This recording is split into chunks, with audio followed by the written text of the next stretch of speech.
Thank you very much. Good evening, everyone, and welcome to the January 26th, 2025 City Council work session. Thank you for joining us in this hybrid meeting format.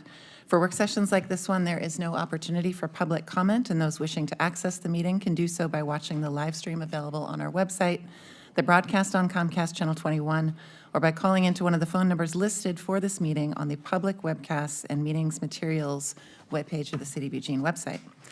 In case of a medical emergency, an automated external defibrillator, an AED, is located on the counter behind staff to your left on the west side of this room. And in case of an emergency evacuation, the exit doors are through the double doors located at the back of the room, and the doors to the patio can also be used as needed. Thank you all again for joining us this evening. I now call the January 26th, 2026 work session of the Eugene City Council to order. And I will turn to the Assistant City Manager to introduce our first topic, which is a work session on intergovernmental relations and the 2026 legislative session priorities. Thank you, Mayor. Really excited to turn this over to Brooke Freed, our Chief of Staff in the City Manager's Office, to talk about it, and I'll let you get started, Brooke.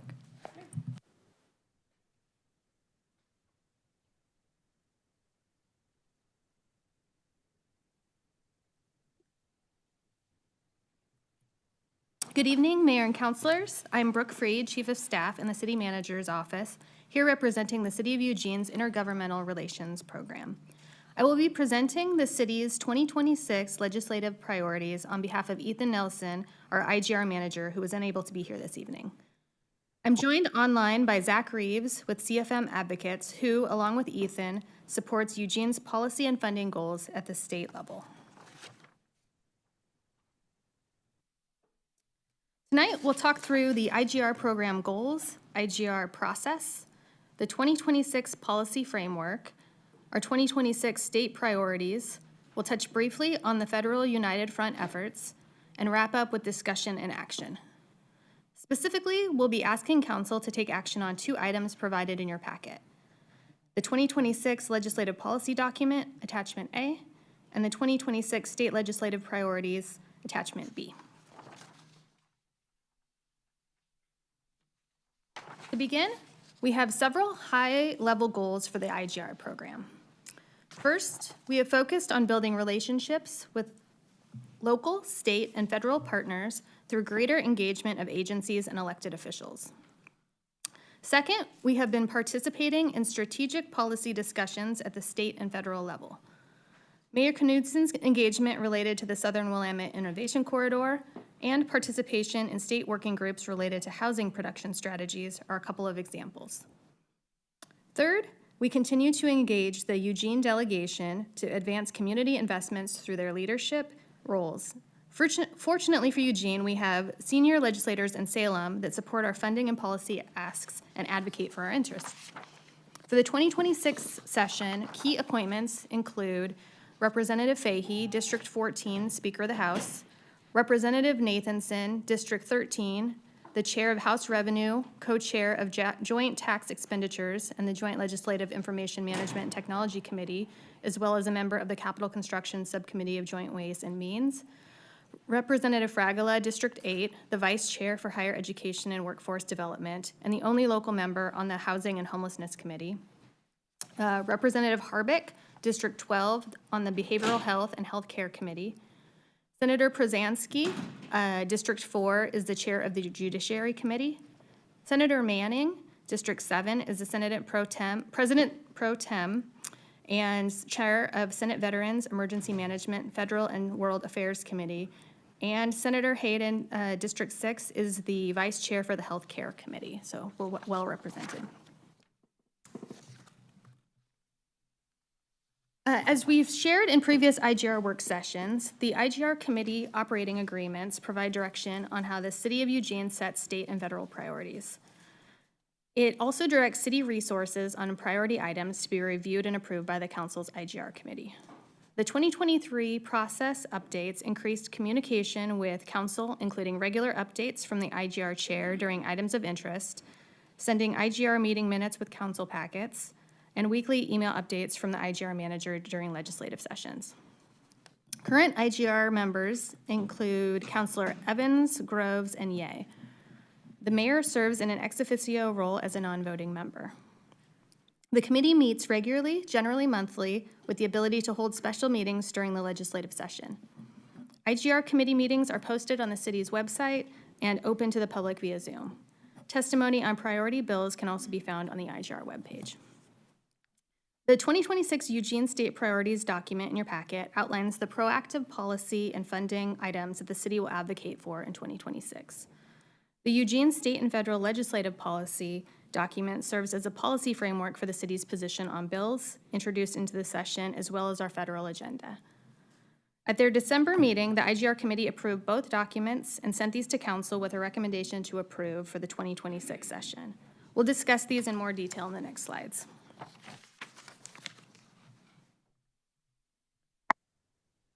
In preparation for the 2026 Oregon Assembly, which runs from February 2nd to March 9th, staff from across the organization contributed to the updated Eugene State and Federal Legislative Policy document, attachment A in your packet.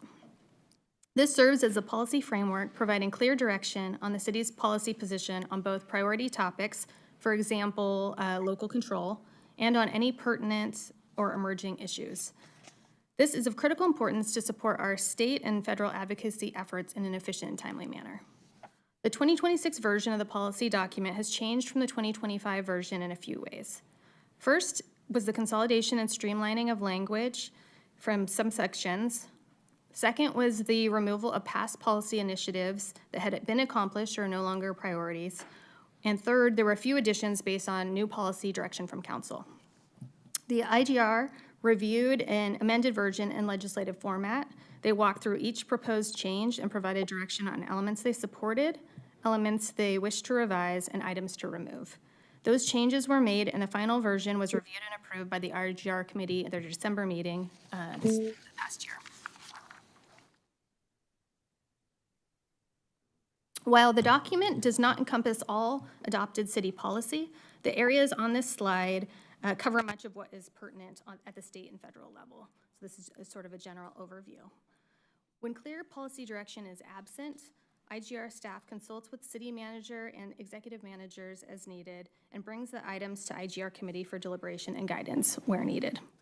If required, the IGR committee may direct staff to bring items to the full city council for deliberation. An example of this are two policy items that were discussed last January. Those were the positions on the repeal of HB 3115, then full council weighed in on, and banning rental application screening charges statewide.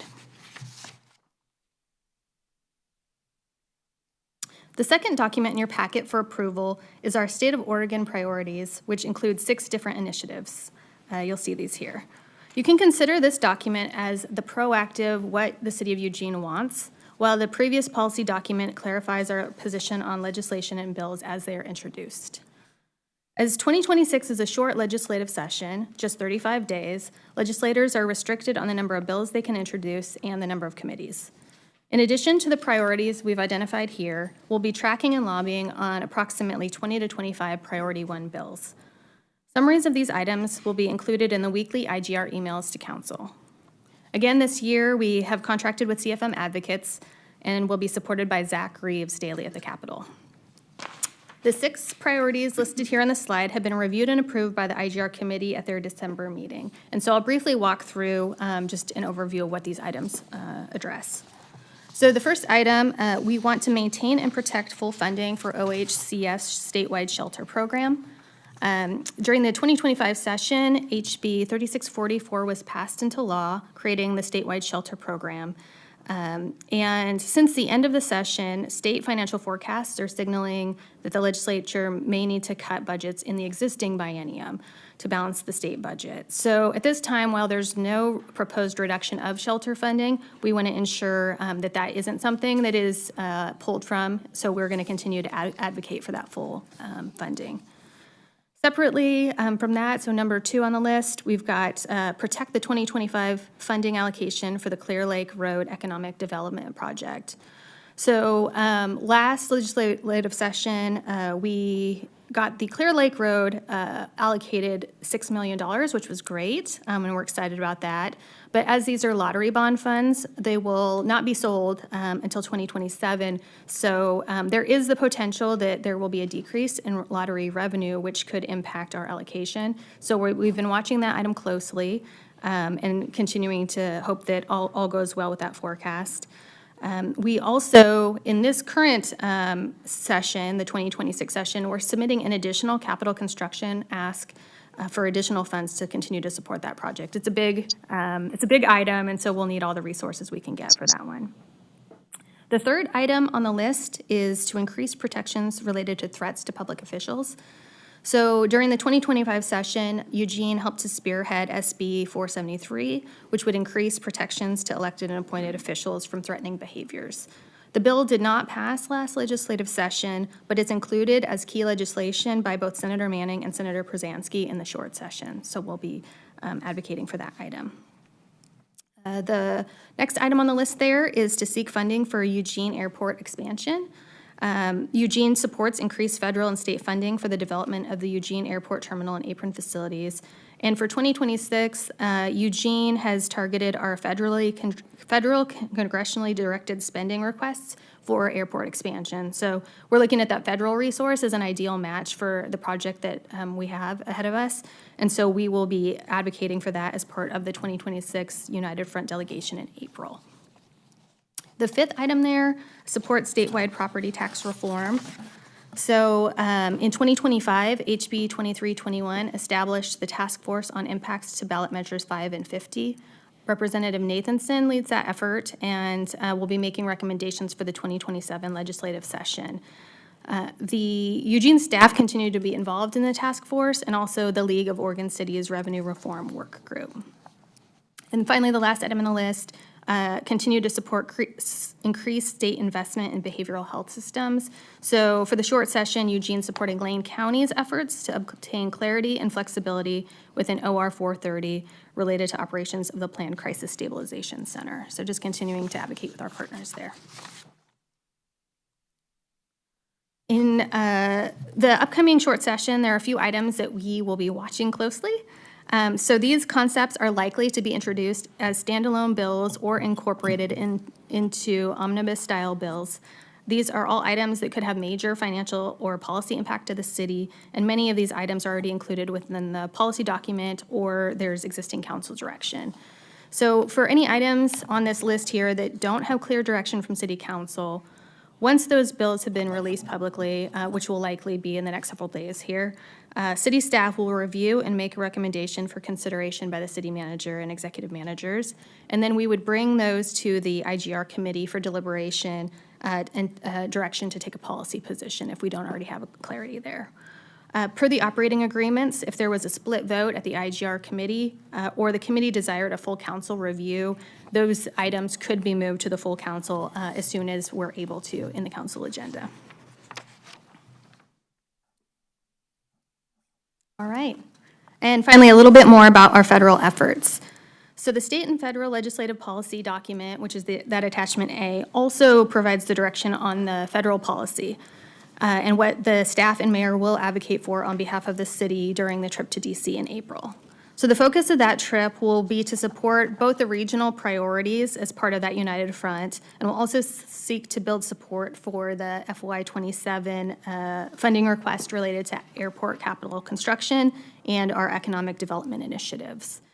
The Eugene staff will be updating the United Front policy book, and they'll share a copy with each of you once that's ready and available. I'll add that we're also looking forward to engaging with our new city manager on our federal strategy once she is on board.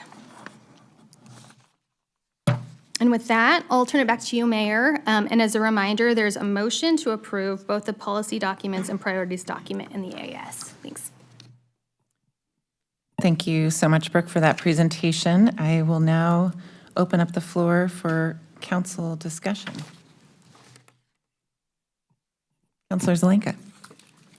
And a question about the slide you skipped over, the issues to watch in 2026.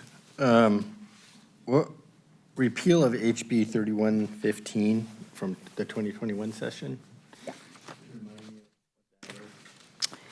Yes, so there are a number. That slide back up.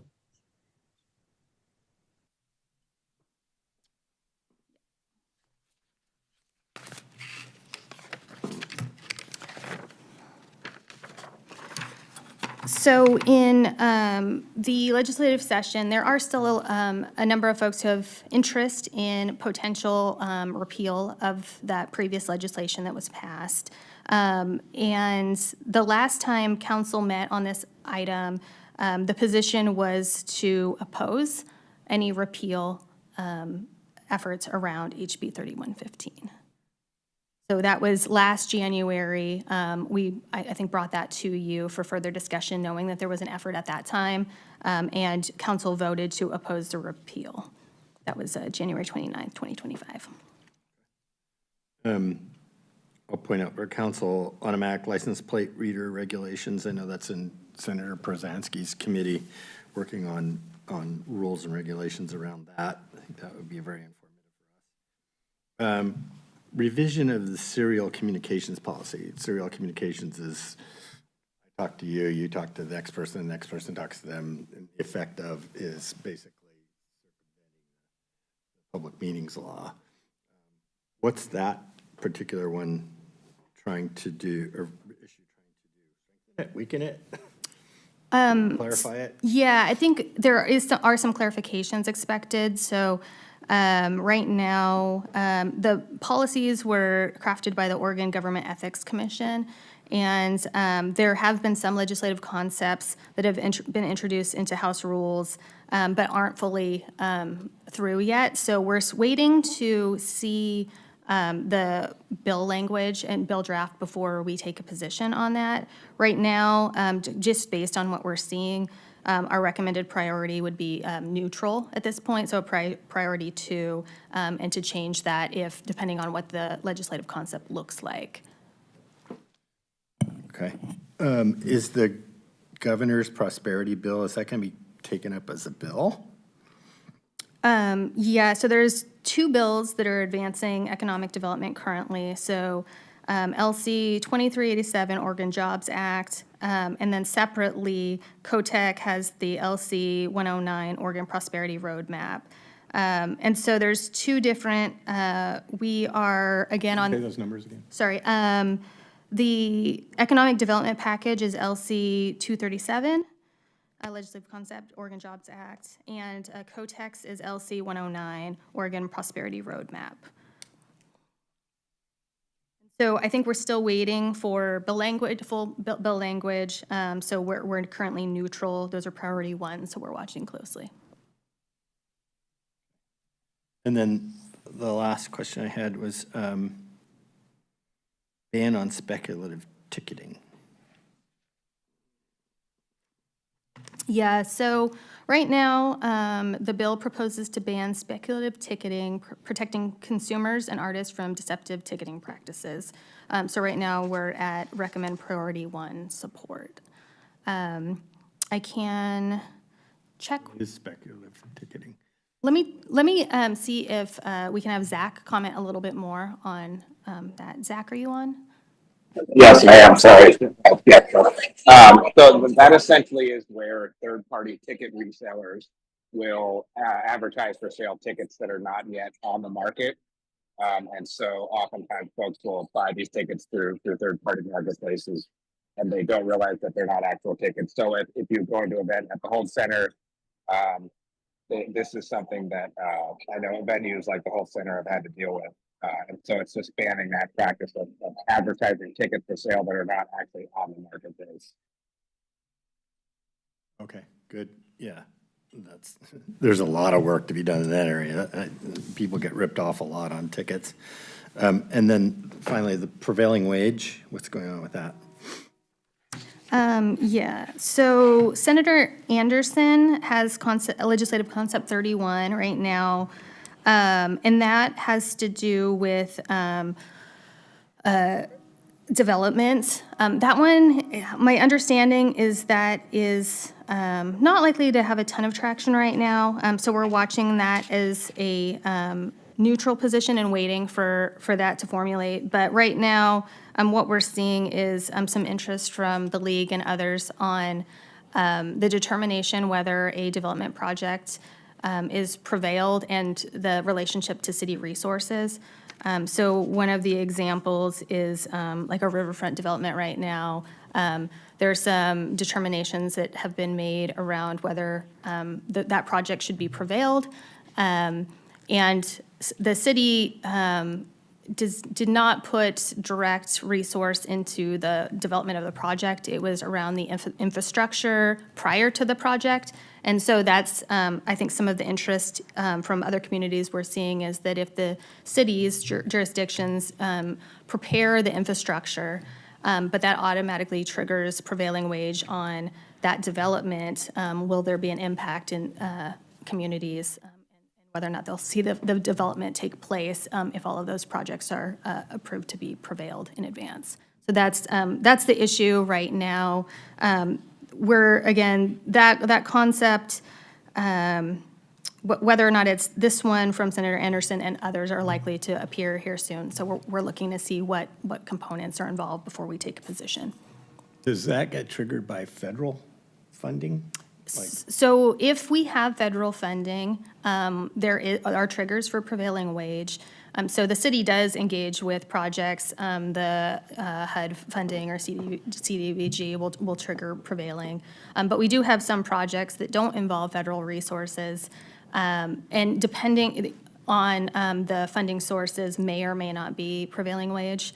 So Affordable Housing Trust Fund, those aren't automatically prevailed. There are some various triggers that would be involved in that.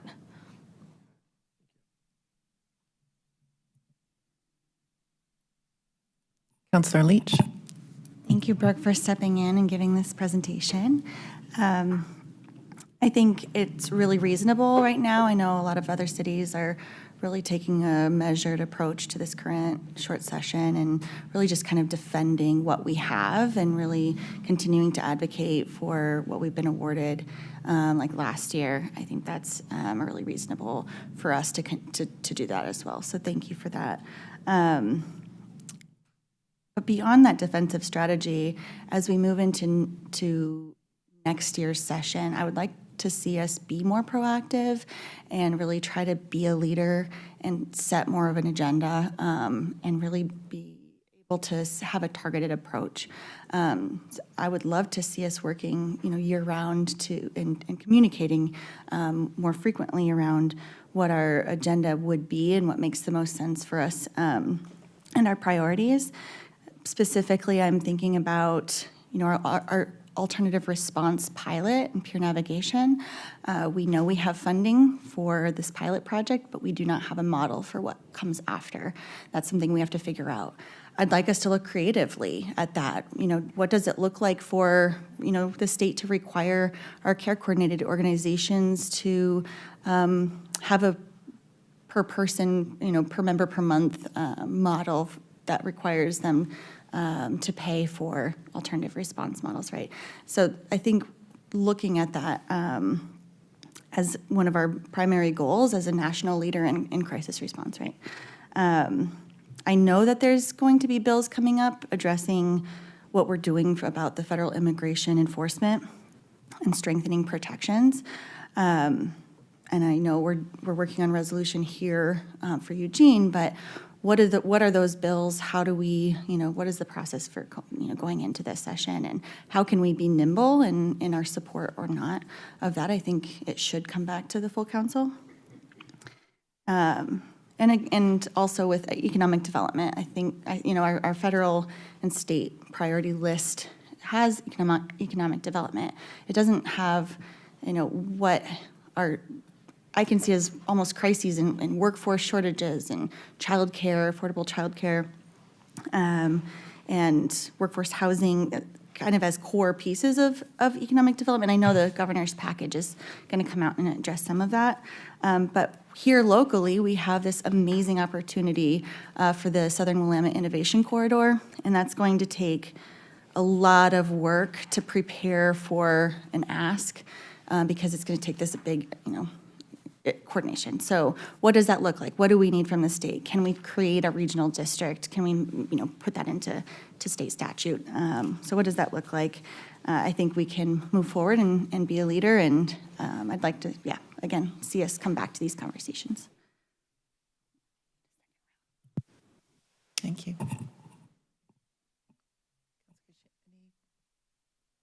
Counselors online, want to be sure that I see you. We have a request for a second round from Counselor Leach, and I will go directly to her unless another counselor would like a first round.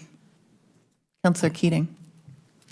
Mayor, please do go to Counselor Leach. I'm in the halls, and I'll come and do my first round in person in less than 3 minutes. Counselor Leach. Thank you. I do have just a couple questions. Are there any climate-related bills that you know of that are coming up in this short session?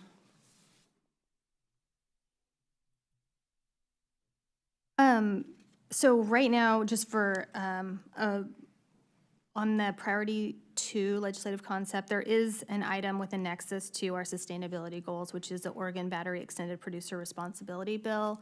So just flagging that for you. That's one that we're watching. And that's with the House Climate, Energy, and Environment Committee. So that one is one that is immediately identified as a potential impact that we're watching. Are there specific areas that you're thinking of? I can have Zach chime in. I was asked by some folks to testify on a bill that's coming up that would require residential homes that are going to build with air conditioning. It would require them to put in a heat pump. And so, I said I needed to ask more, get more information about that and have kind of the council vote right. And that leads into my next question, which is what is our process if we want to testify? If you can remind us of how that works in terms of testifying as a counselor versus as just an individual. Yeah, I can definitely speak to that. So the council operating agreements provide direction on how you'll work with staff. Our IGR staff can help you to sign up. It sort of depends on whether council's policy aligns with the testimony you hope to provide. So depending on the path there, if it's aligned with council policy, there's a process to kind of notify council that that you plan to testify. If your policy is counter to council policy, there's also a process there involved. So depending on the specific legislation you're looking at, we can just take a look and just have a general understanding to advise you on the best way to do that. In all cases, the council operating agreements are a great spot. Both the main operating agreements and then your IGR committee operating agreements have some information there if you're ever curious, but we're happy to advise. Wonderful. Thank you so much, Brooke. Counselor Keating, and then back to Counselor Zelenka. Thanks, Mayor. Nice to be here in person. Thank you, Brooke, for pinch hitting. And just as a point of information, it's my understanding that the legislative concepts that were filed turn into House bills or Senate bills or concurrent resolutions or joint resolutions. Those numbers have already been generated but won't be made public until January 28. So just a heads up, if you're trying to track the LC numbers, those will have a brand new identifier in just a couple days. Councilor Leach and I participated in the Human Services Commission monthly meeting today, and housing and homelessness priorities were at the top of the agenda, encouraging partners to come back to our respective bodies and our respective IGR committees to ask, and I suspect we won't get pushback from this body, but I just want to make a formal ask to prevent any cuts to our emergency shelter program or to our housing and homelessness, our homelessness and poverty prevention programs. So that's my request, and Councilor Leach, I'd love to hear your take as well. Really looking forward beyond the short session, we were talking about the 2027 long session, but it's my understanding that there have been requests made of lawmakers to have a 2.5% cut across the board to every agency. And if that is indeed the case in this short session, I would like our IGR team to do everything we can to hold the line in regards to emergency housing and homelessness and poverty prevention, please. I'll pause and ask if there is any opportunity for our IGR team to explore in the economic development realm bills that might affect our neighboring communities, but whose workforce might be located in our region. For example, my boss has a bill, Senate Bill 1585, that takes the matching dollars for capital construction, which is right now $1 million of matching grant monies for communities that are 20,000 or under. That's our neighbor to the west, Elmira. It drops the matching dollar amount from $1 million to $400,000, making it easier for those smaller communities to hobble together the funds for like a Safe Routes to Schools program or sidewalk infrastructure repair. But I would argue that that would have a net benefit to the community here in Eugene, because the workforce by and large who would be going into Veneta might very well be coming from our community. Is there an opportunity for traction and support for a bill like that that could directly benefits our neighbor but might benefit our workforce? I'm happy to chat with our staff about kind of how, I know that generally when we think about our lobbying efforts, we think about the region as part of United Front. You know, there are partners that we work with because we're thinking about the impacts holistically. And so happy to inquire how they think about legislation that is impacting immediate neighbors and sort of to what degree that extends in terms of policy direction or geography.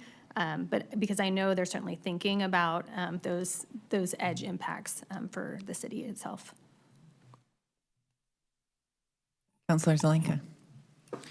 Yeah, my understanding about the testifying rules are that each council can testify anything they want to, but if they're going to testify on behalf of the council, they have to get permission from the council. If they want to testify as a city councilor and say that I'm a city councilor, it has to be consistent with what we've said. If those two don't apply, then you can just be a regular citizen and testify. Correct, right? Generally, it is accurate. We do allow for folks to always provide comment as individuals. There are circumstances when if you are providing a comment that is counter to council policy, that you declare that it is counter to council policy. So I'm not looking at the section right in front of me, but there are at times expectations within your own operating agreements where you might declare that when you make the comments as well. So we would want to kind of look at the legislation that you're commenting on, see if there's a nexus with council direction that might enable you to just comment as a councilor on behalf of the council. So we just look carefully to make sure and advise whichever direction that might be. The air conditioning bill, heat pump air conditioning bill is an interesting one. It comes on the heels of the failed efforts to try to get everybody to ban gas and put in a heat pump instead, which is pretty uniformly not been a very effective strategy. Too much pushback. Not a bad idea, but too much pushback. And so this effort is actually to have, if you're going to put in air conditioning, standalone air conditioning, not associated with heating, that you put in air conditioning, you put in a heat pump that allows you to have the air conditioning through the heat pump, which is very efficient and more efficient usually than a standalone air conditioning unit because it also provides the heat. It's kind of a different way of getting at sort of the same thing, but from a different angle about natural gas use for heating. But it's a pretty limited case, but I think it's a good idea, and move forward. I know they're looking at that for a code change. There is another bill on climate, which is a Superfund bill, climate Superfund bill, which is actually creates a pool of money for working on climate change related and energy efficiency and projects.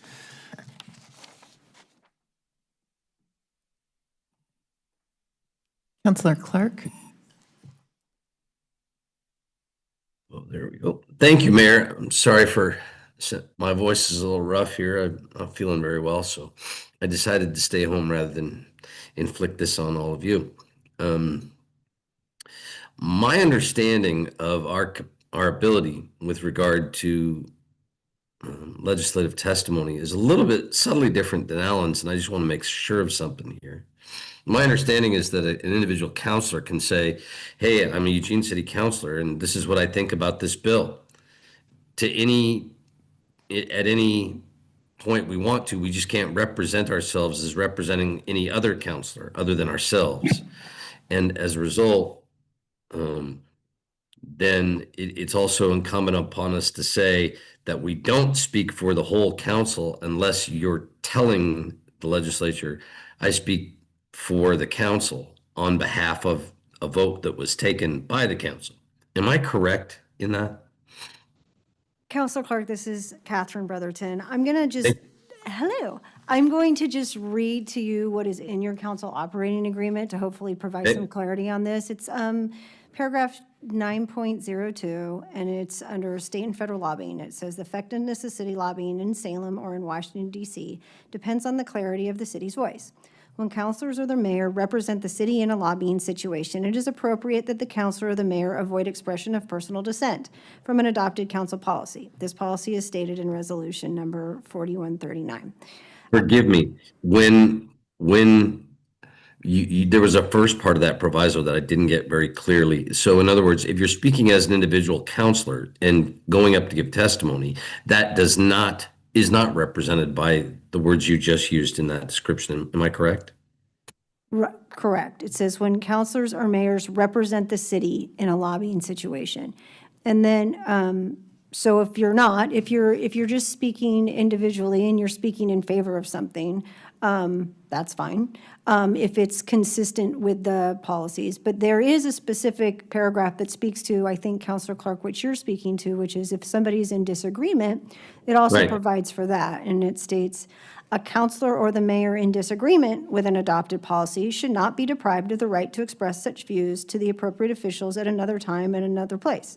However, the counselor or the mayor should feel bound to advise those to whom such a disagreement is expressed that it is an individual view and that the council has taken a different position. So I think that's what you were speaking to. It is, and I thank you. Counselor Keating?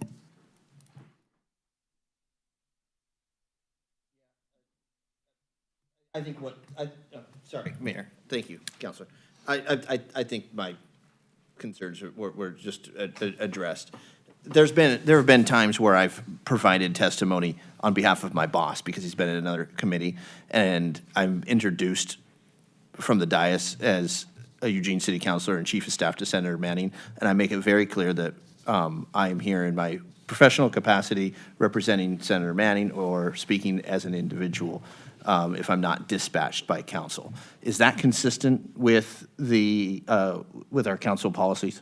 Certainly. Okay, great, thank you.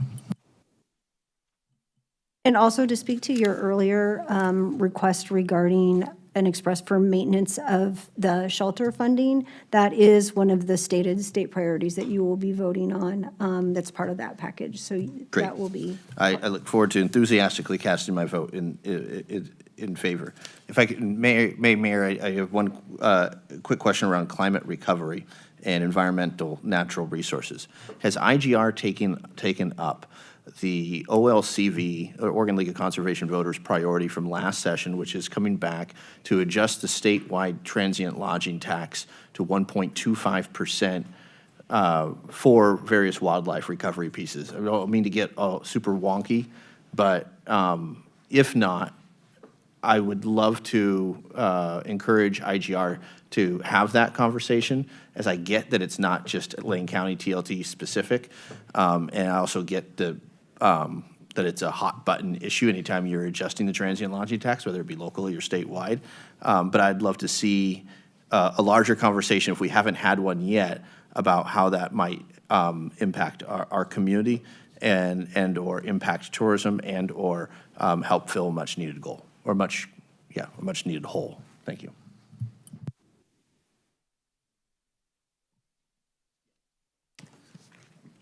Thank you, Council.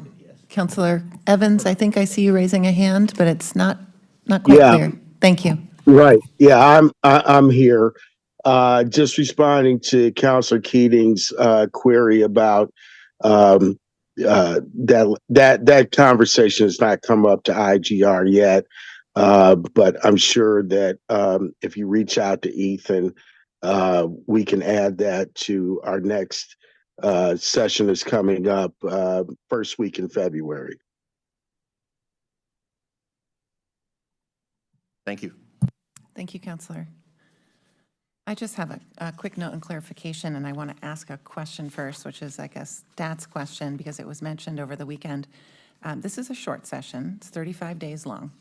The last session, our long session, I believe there were 3,400 bills introduced for that long session. Is that correct? Am I remembering that correctly?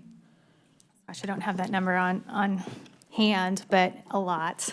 A lot. And there was some discussion recently among different elected leadership about proposals to try to constrain the total number of bills that come forward in sessions. But the reason I ask that specific question to begin is that I just want to remind that in this short session, and we've discussed this at IGR, there are particular collection of priorities that have to be on the front burner for the state of Oregon, and certainly addressing the budget shortfall, transformation of our federal government, and deletion of supports. These are major issues that our government has to account for at the state level, as well as all sorts of other needs related to transportation and education and ongoing services, access to healthcare, et cetera. And it's only 35 days long as a session. So I just wanted to offer the reminder and clarification that our 2026 legislative session priorities, these 6 priorities, maintaining shelter funding, protecting funding for infrastructure at Clear Lake Road, which is how we will build businesses and jobs and opportunities in our community, addressing threats to public officials, seeking funding for the airport's capital projects, supporting property tax reform, and supporting continued investment in behavioral health systems, specifically the local investments that have been made into the Lane County Stabilization Center, which was one of our top priorities at the last session. This is not the whole world of legislative work happening in Salem this year, but this is a framing of policy priorities through this body that will help our city to advocate effectively when the time comes. And there are, as Brooke, I believe you mentioned, about 20 to 25 priority 1 bills that align with these 6 goals. And then there is the rest of the universe of legislative work that will be happening in this session, and we expect it to be quite intensive. I will offer an overview from Speaker of the House, Representative Julie Fahey, of legislative actions that specifically relate to how our state is trying to work to protect people from the actions of federal agencies that are running over people's rights and due process and creating a lot of damage and an absence of safety in communities. But I'm going to wait and offer that summary in our council meeting in just a little bit, when there may be more people from the public who also hear that list, because it is an important list, and it could easily be misunderstood that while we are very focused in this community on delivering for people's needs and supporting people's needs in this community, these priorities are not the universe that we see. They're the things that we are working strategically to advance this session.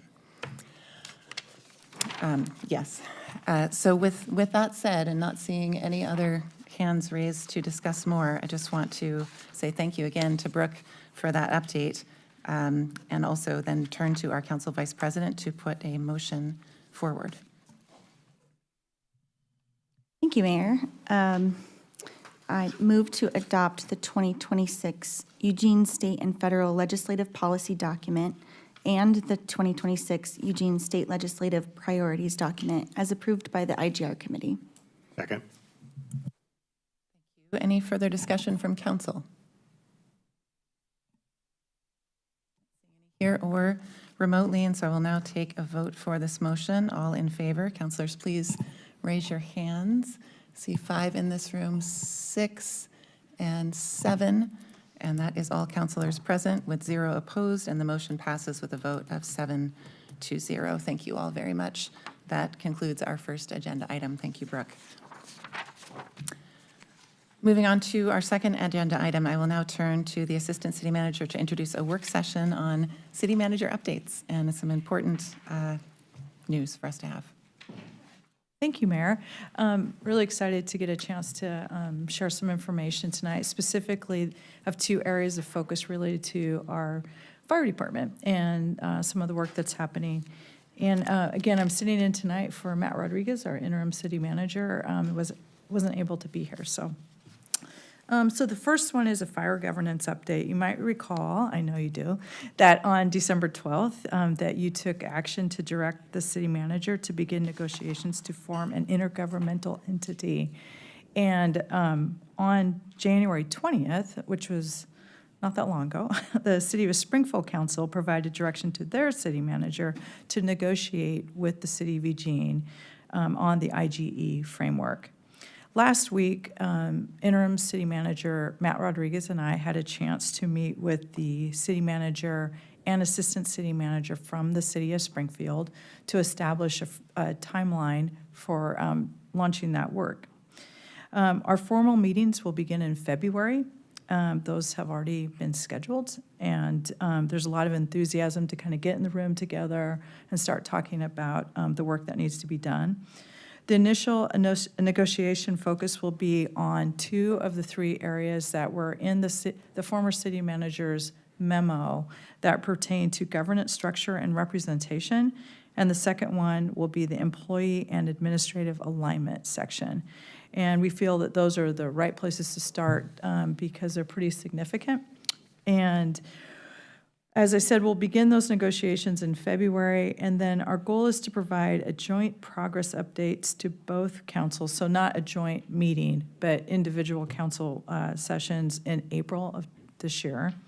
And the interim city manager intends to provide regular progress updates as we have information to share.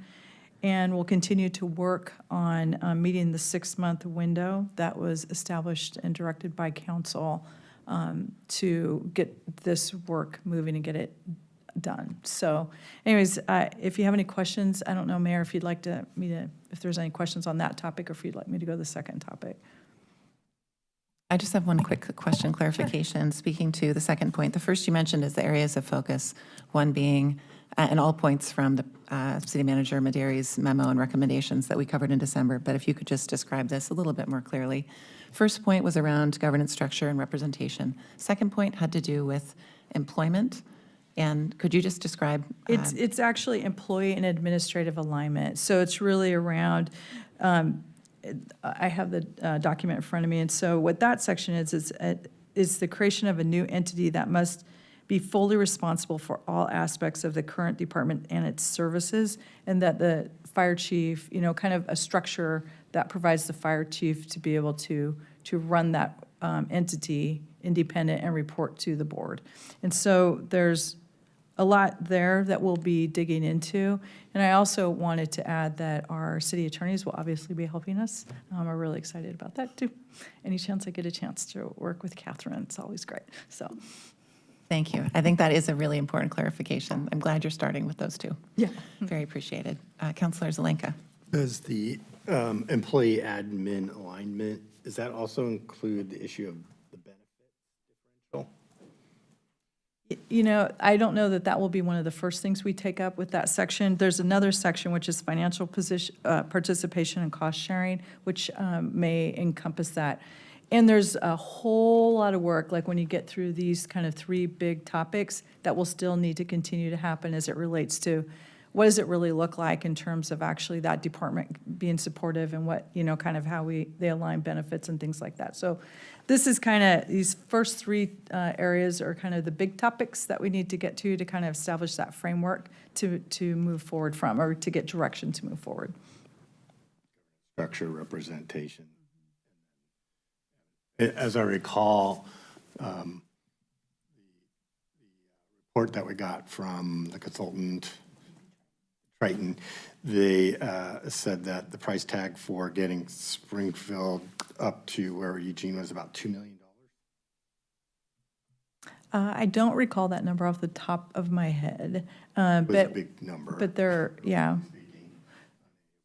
It is a big number, yes. And so we have always been in discussion with the city of Springfield around reconciling some of the costs. You know, there's a lot of, it's a really challenging thing for the fire department to keep track of because there's a lot of back and forth. And so we're working really hard to reconcile where there is discrepancy in alignment with what AP Triton had identified. Thanks. We just moved right into council discussion. Councilors, any other discussion, questions related to this item? Catherine, did you have anything to add? Okay, then with that, I think we're ready to move on.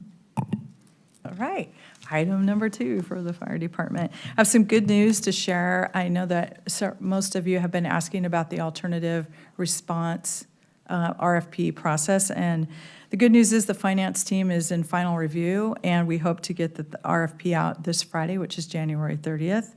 The RFP is going to be in alignment with the recommendations that you heard in the fall for a peer navigation system. And the goal of the peer navigation system is to be the minimal capabilities of respondents to the RFP, but not to limit it.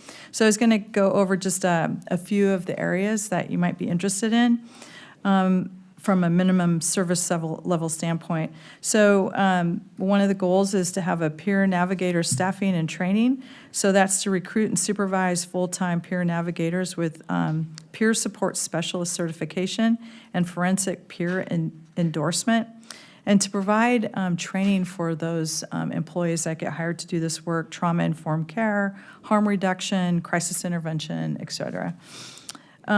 The daily outreach and engagement, we want to conduct proactive in-person outreach 7 days a week, 10 to 12 hours per day, in designated high-volume corridors, and prioritize individuals with repeated contact points with EMS or with ambulance system, fire department, and law enforcement, or find themselves chronically homeless. And the goal is to really do our best to build trust within those, or for the peer navigators to have a chance to build trust within those communities so we can help these folks get to the right services.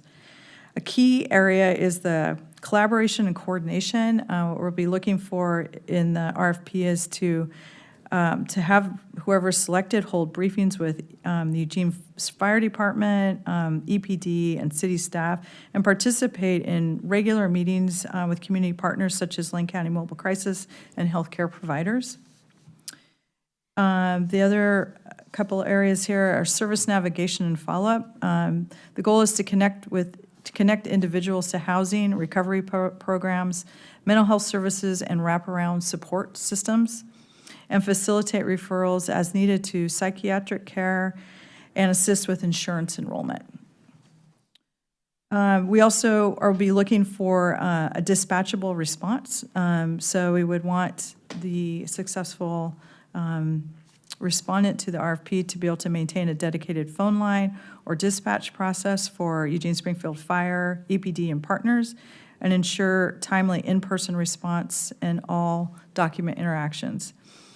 And then the last is one of the key components is just data collection and reporting, and submitting monthly reports kind of on the progress that we're making, and really be proactive in making sure that the service structure doesn't need realignment, and that we're just continuing to modify as we go and be really nimble in responding to the community needs. So just wanted to give you that information, and if you want more information or you're interested in having the RFP information as it gets ready to go out, we'll be happy to send that to you. Thank you very much for that update. Opening to council discussion, Councilor Keating. Thank you, Mayor. Thank you, Christy and team. I'm enthusiastic to see what comes, what Phoenix rises from the lack of Cahoots ashes. Willamette Valley Cares, Crows, Cahoots 2.0, whatever that looks like. It's my understanding, based on the reports we've received, that there's a behavioral health transport gap and a youth engagement gap. Are we enumerating those needs in the RFP? I don't believe we are, but I will follow up and we'll send you all an email with that information. That works. Thanks. And if I could just get clarification, you said that the peer navigator I can't even read my own writing, facilitating and training, but the peer navigation, you said would be proactive, in-person, 7 days a week. Did you say 12 hours a day? 10 to 12 hours per day. Is the thinking that those are taking over when Lane County Mobile Crisis aren't on the streets? Is the vision that there's always going to be some sort of behavioral health navigation responder on the streets, or are they going to be working more during the daytime hours when Lane County Mobile Crisis is engaging with the community as well? I will get back to you with clarity around that information. I know that there's different layers of services that are going to be being provided by the two different entities. And so what we're really trying to do is to have the system be robust. And so I'm assuming that we'll continue to work with Lane County and our other service partners to make sure that the hours align with the greatest need and where this particular service model can fit in to serve the most people as needed. But I can get you more information about that. Great, thank you.